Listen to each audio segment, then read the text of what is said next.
Hello, everyone. Due to some technical difficulties, I'm recording this week's sermon again from my home office. So let's dive in.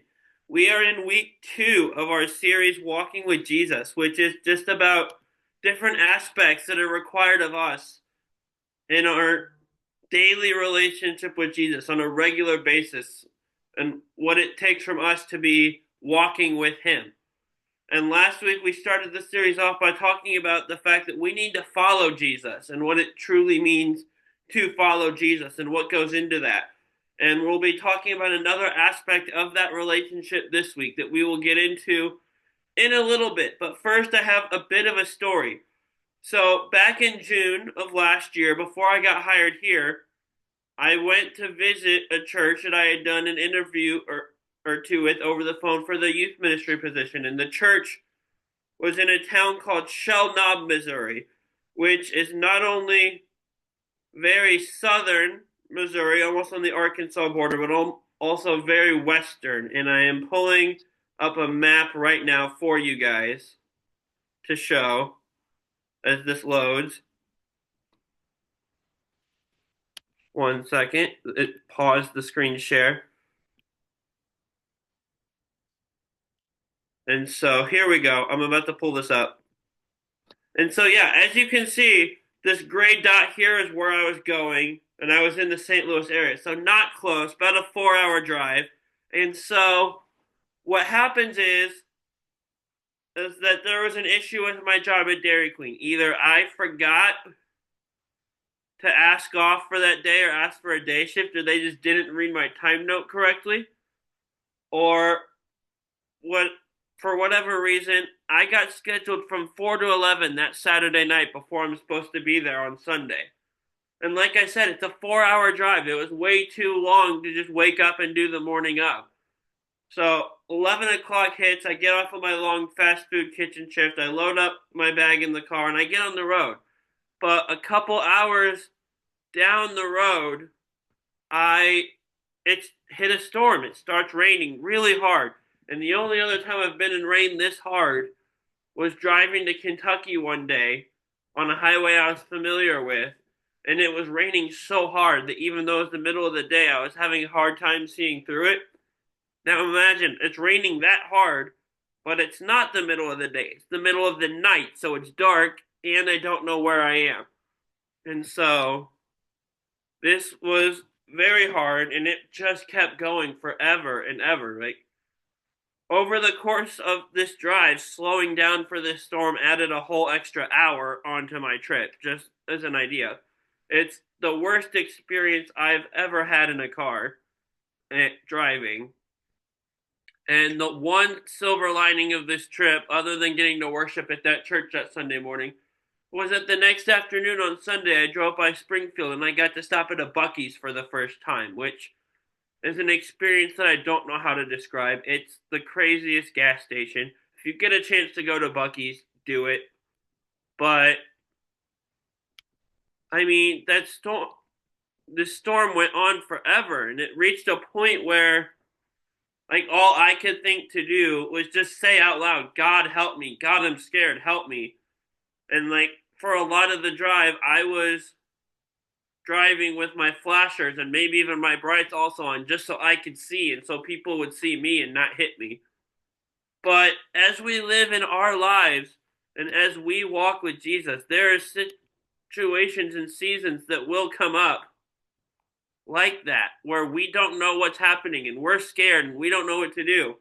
And in those seasons, we need to learn to lean on God and trust that He has everything under control. Which leads me to our story today, and it's one you've probably heard of. It comes from Matthew chapter 14, verses 22 to 23. It's where Jesus walks on water. And so, diving into the story, after what has been an exhausting day of ministry, Jesus tells his disciples to get into a boat and to cross the Sea of Galilee, and while he stays behind to pray. And as night falls, the disciples find themselves on very choppy, wavy waters, and it's very windy, and it's raining, and it's a storm, full blown. And the boat is being tossed around by this storm. And despite their experience as fishermen and with boats, They're really struggling to make progress across the water here. And all of a sudden, just before dawn, the disciples see this figure walking towards them on the water. And at first, panic and fear set in because the disciples think they're seeing a ghost. But immediately, Jesus speaks to them and he says, "Have courage. It is I. Don't be afraid." And Peter, who, as we read throughout the Bible, is never one to shy away from speaking his mind or to shy away from being bold, speaks up and says, "Lord, if it's really you, tell me to come to you on the water." So Jesus replies and tells Peter to come to him. So with his eyes fixed on Jesus, Peter steps out of the boat, and to his amazement, he finds himself walking on the water himself. But as the wind howls and the waves crash around him, fear creeps in. He takes his eyes off of Jesus and looks at the storm, and as doubt fills his mind and his heart, he suddenly begins to sink, and he cries out, "Lord, save me." And so Jesus reaches out his hand and catches Peter and says to Peter, "You of little faith, why did you doubt?" So Jesus and Peter climb into the boat, and at that moment that Jesus climbs into the boat, the storm ceases, and the sea becomes calm again. And the disciples are once again awestruck by this incredible display by Jesus, and they fall to their knees and worship him, saying, "Truly, you are the Son of God." Now, this story, it teaches us that when we keep our eyes on Jesus, we can do the impossible. But when we let fear and doubt take over, we start to sink. But even in our moments of weakness, Jesus is there. He's ready to catch us when we call on him. Trusting in him brings peace to us, even in life's storms. We need to trust Jesus. This is this week's aspect that we're talking about of our relationship with Jesus, of walking with him, is that we need to trust him and trust him fully. Today we're going to be talking about what it means to trust Jesus. The first point that goes into trusting Jesus is that peace is in Jesus. Peace is in Jesus. And what I mean by that is that peace comes from the presence of Jesus, not the absence of storms. Life won't always be smooth sailing, but even in our own fires and our own stormy seasons, we can still receive peace through Jesus' presence, and we can draw on him and draw near to him in our toughest moments, and he will provide us peace. Look at our story. Jesus didn't appear to the disciples when it was sunny and the waters were calm. He appeared to them in the middle of a storm with high winds and choppy waves. And he even asked Peter to walk out to him amongst that storm. True peace comes from trusting that Jesus is greater than any storm we face. A lot of times, Jesus will use the storms in our lives to strengthen our faith and strengthen our dependence on him. And so that we learn to lean on him in the hard times, and so that we realize that we can't be self-dependent. We need to depend on him, and we need to be prepared for that, because he won't always calm our storms right away either. Sometimes he will allow our storms to persist so that we can learn to trust his timing and trust his power amidst them. While Jesus' presence doesn't mean the absence of storms, it does mean that we won't never be alone in the storms. When we step out in faith, we may falter like Peter did, but he will always be there to catch us. I'm kind of reminded of a hurricane, because the way hurricanes and storms work is there's this center called the eye of the storm, where everything around it is stormy and windy and chaos. But in this center, in this eye, it's completely calm. In that same way, Jesus provides peace to us in the middle of life's storms, not just by removing them. When we go through hard times in life, we need to be intentional about focusing on Jesus and focusing on Scripture instead of worrying. Anytime we find ourselves worrying, Simply stop and pray. Find a scripture that calms you and memorize it and think about it and let it speak to you. When life gets hard and chaotic, remember that He is always present and right there with you. Instead of praying for these difficulties in life to go away, pray for Him to give you peace amidst your troubles. And you can even encourage others in your life who are facing storms by reminding them of Christ's presence and His faithfulness. Another important thing is that we need to surround ourselves with a community of believers that will encourage us and remind us to trust Jesus in the hard times. And when we're going through the storm, struggling to find peace, having that community, that family surrounding you will make a world of difference. We can also take practical steps to strengthen our faith, like reading and meditating on scriptures that affirm God's peace and sovereignty, and try things like journaling and writing down the lessons that we learn.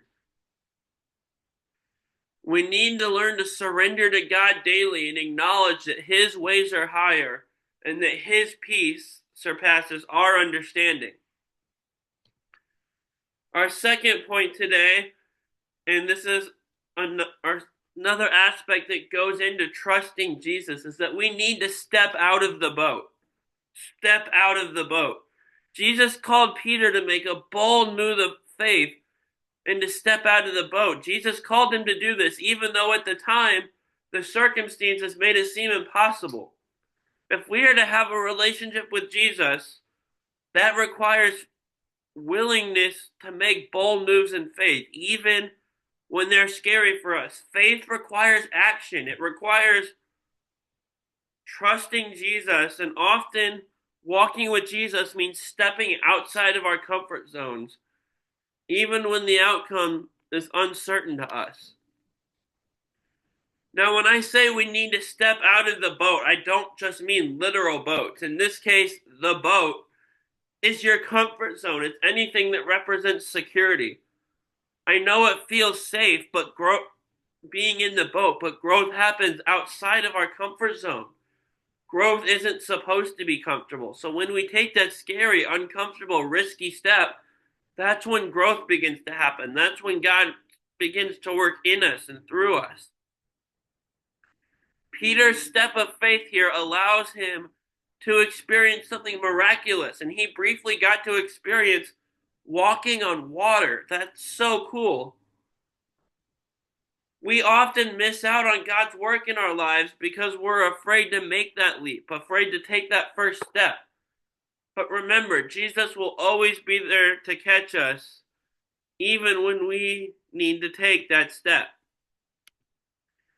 I'm reminded of a movie. It's Indiana Jones and the Last Crusade. And in this movie, it reaches a point where he's going through this cave and he comes up on this canyon I'm about to show you guys. And he comes out of this hole in the side of the cave, and he realizes, as you're about to see, that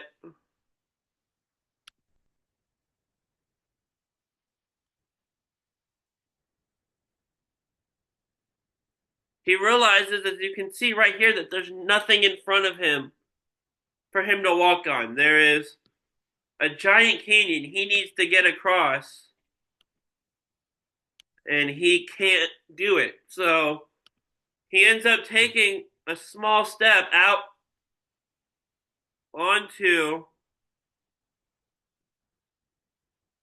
into the canyon, and as he takes a step, his foot lands, and he realizes there's this invisible bridge there. And as he begins to step out on it, as you can see in the bottom picture here, this bridge becomes visible, and he's able to walk across it. In that same way, we need to take our steps and step out of the boat, take a step of faith, even and especially when we can't see where we're going. We need to trust Him and take that first step. And when we do that, we'll find that He's supporting us all along. Like Peter stepping out of the boat, our faith grows when we're willing to move forward before we see how everything will work out. When you feel God calling or leading you to do something, to make a bold step in faith, whether it's serving somewhere, or changing jobs, or whatever it may be, take that step in faith. Make that move he's asking you to make. And remember that even though it's scary and you don't have all the answers, he does have all the answers. And he would never lead you astray or lead you somewhere that would cause you harm. Don't let fear keep you from obeying God. Obeying God is a huge part of trusting him. And fear fades when we focus on Jesus and when we trust him. We need to identify what our own boats are in our lives and ask God where he wants us to step out of them towards. In whatever areas our lives they may come in, whether it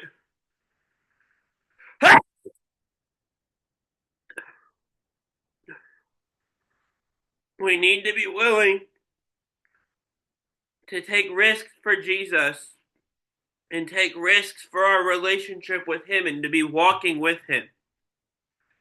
We also need there to be there to encourage and support others around us who are being called to step out of their boats. Like we talked about with our last point, where we talked about having a family and a community of believers around us. That goes both ways. We also need to be a part of that community for others and be there to encourage them when they need it as well. This brings us to our third point, number 3, our third aspect of trusting Jesus, and that is that we need to fix our eyes on him. Fix our eyes on him. A part of this story that often gets lost behind the miracle and the wonder of what Jesus did is that Peter was also walking on water briefly. While Peter's focus was on Jesus, he was walking on water. But the second he looked away, the second he took his eyes and his focus off Jesus, when he started thinking about the wind and the waves, that's when he started sinking. Peter's faith and his trust in Jesus allowed him to do the impossible, but his doubt caused him to falter. A lot of times, the trials and challenges and hardships we face in life become distractions.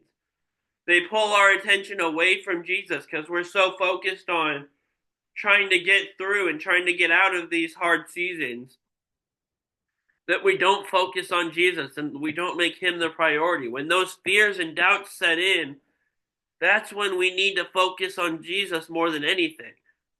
Instead, when we focus on our circumstances more than we do on Jesus, that's when life goes sideways. But when we magnify Jesus and we focus on him, our problems become smaller in comparison. We get our spiritual strength by fixing our eyes on Jesus and making him our main focus. Not life's trials, not our storms and hardships.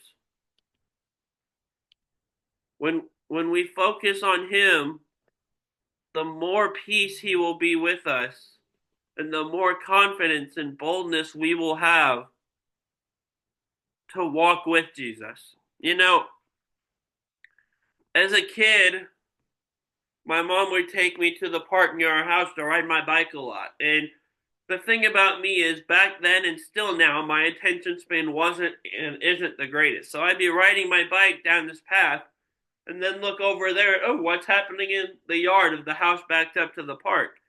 And next thing I know, gone from being in the middle of the path to being on the side and almost driving off of it. Apparently, when I turned my focus, I apparently turned my arms and turned my steering without realizing it. But that same thing happens in our lives. When we take our focus off of Jesus and off of the path we're walking with him on, we start to drift away, and that's when we're likely to crash. When we face difficulties in life, it is vital to focus on Jesus. But how do we do that? We need to make an intentional habit to develop daily habits of spending time worshiping him, spending time in prayer, spending time in his word. Instead of dwelling on our struggles, we need to remind ourselves of God's promises. Find a verse you can meditate on that reminds you of His promises and His presence. Ask God to point out what in your life is a distraction to you and taking your focus, and work on cutting those. It could mean limiting time on the internet or social media, or setting boundaries with possible negative influences in your life. Whatever that may be, find it and work on it. And like we said, we've talked about before, and we talked about in our last series, God calls everyone differently. This isn't going to be the same thing for everyone, and that works for our step out of the boat too. Make sure we're praying to God, listening for where He's calling us and calling us specifically. And again, this is where having a community of believers around you and being part of that family comes in huge. Find an accountability partner or a mentor or a small group that you can share with and help each other get through what you're struggling with. And that you can pray for each other and help point each other towards Christ. When you start to feel like life is too much or you can't keep going,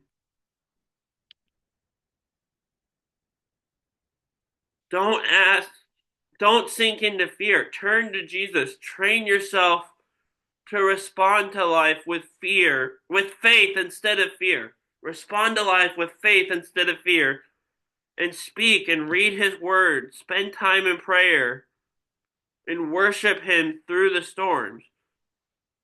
And trust that in every high and every low, Jesus is still in control. We need to trust Jesus. We need to trust Jesus fully. As you go throughout your weeks, ask yourself this: what is my next step? For some of you, your next step may be trusting in Jesus as your Savior for the very first time. For others, it may be stepping out of your boat in obedience in a specific area of your life God is calling you towards. Maybe you simply need to refocus your life and center it on Jesus and stop looking at the waves. Whatever that may be, I want to challenge you guys this week. Find that next step of trust in your walk with Jesus and take it. Thank you.